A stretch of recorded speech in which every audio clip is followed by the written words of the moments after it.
அல்லேலூயா.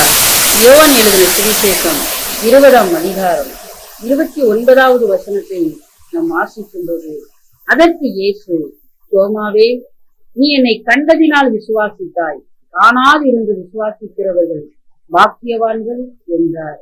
அல்லேலூயா. தோமா இயேசுவை பார்த்த பிறகு தோமாக்குள்ள ஒரு மாற்றம் உண்டாகிறது. அதே வேளையில 28வது வசனத்தை வாசிக்கும் போது, தோமா அவருக்கு பிரதியுத்தரமாக, என் ஆண்டவரே, என் தேவனே. தோமா சொல்லுகிறார், அதற்கு முன்பதாக 3.5 ஆண்டுகள் தோமா இயேசுவோடு இருந்தவர். 5 அப்பம் 2 மீன் அற்புதத்தை பார்த்தவர். 12 வருஷம் பெரும்பாடு உள்ள பெண்ணை சுகமாக்கிய போது அங்கே நடுவே இருந்தவர்.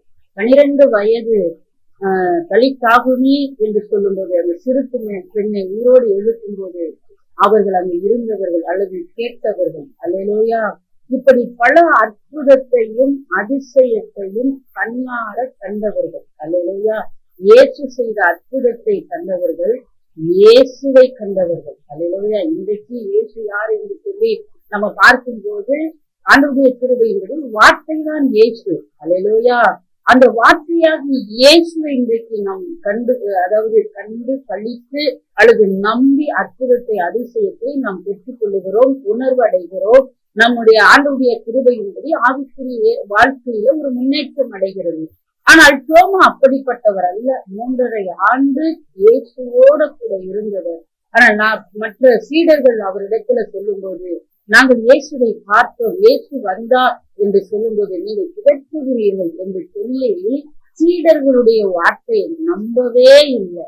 அந்த 11 சீடர்கள் சொன்னார், ஏதோ ஒரு வார்த்தை, ஒருவருடைய வார்த்தையை அவர் நம்பியிருக்கலாம். ஒரு சீடத்தை தனியா கூப்பிட்டு, இப்படி சொல்லி இப்படி பாத்தியா, இயேசு வந்தாரா, ஆமாண்டா அப்படின்னு சொல்லி கேட்கும் போது அவர் நம்பியிருக்க வேண்டும். ஆனால் அவர் நம்பாமல் இங்க என்ன நடக்கிறதுன்னா, என்ன சொல்றாரு, என் விரலை எடுத்து என் கையை எடுத்து விழாவில் போட்டால் இல்லை.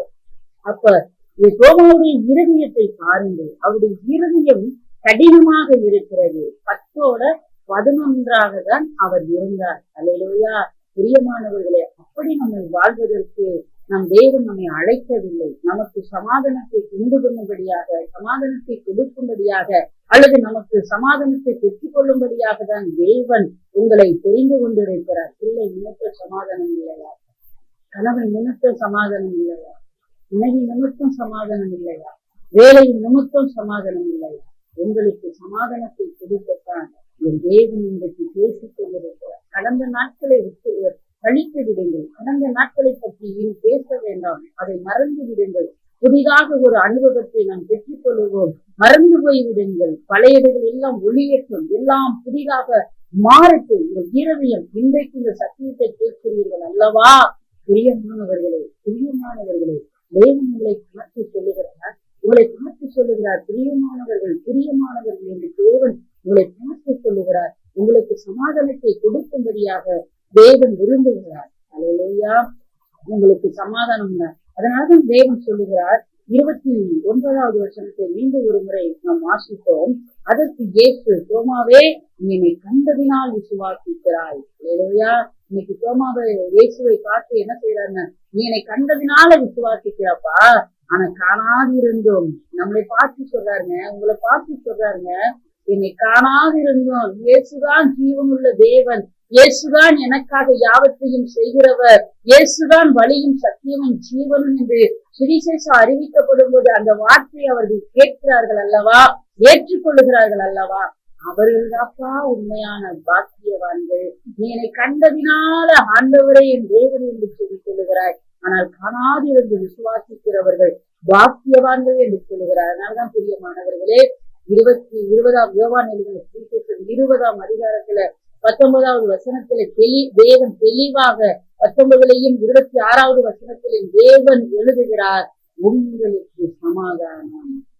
இந்த வார்த்தை சொல்லுவது எத்தனை பேர் உங்கள் உள்ளங்களில அல்லது உங்கள் இருதயத்தில சமாதானத்தை பெற்றுக்கொள்வீர்கள் அல்லது பற்றிக்கொள்ள வேண்டும் என்று சொல்லி எத்தனை பேர் விரும்புகிறீர்கள்? அல்லேலூயா. உங்களுக்கு சமாதானத்தை கொடுப்பார். சமாதானம் இல்லாமல் இருக்கிற உங்களுக்கு எப்படி நான் சமாதானத்தை பெற்றுக்கொள்ள வேண்டும் என்று சொன்னார், நீ எப்பொழுதே முழங்கால் பண்ணியிருந்தேன். அல்லேலூயா. அல்லேலூயா. இப்பொழுதே முழங்கால் படியிருந்தது. என் தேவனாகிய கர்த்தர் உங்களை ஆசீர்வதித்து உங்களுக்கு சமாதானத்தை அளவில்லாமல் அவருக்கு கொடுத்த ஆசீர்வாதம் எல்லாம் அளவே கிடையாதுங்க. இன்னைக்கு நம்ம படிப்புக்கு ஏற்ற சம்பளம், ஏற்றதான் சம்பளம். அல்லேலூயா. நம்ம தகுதிக்கேற்ற சம்பளம். அல்லேலூயா.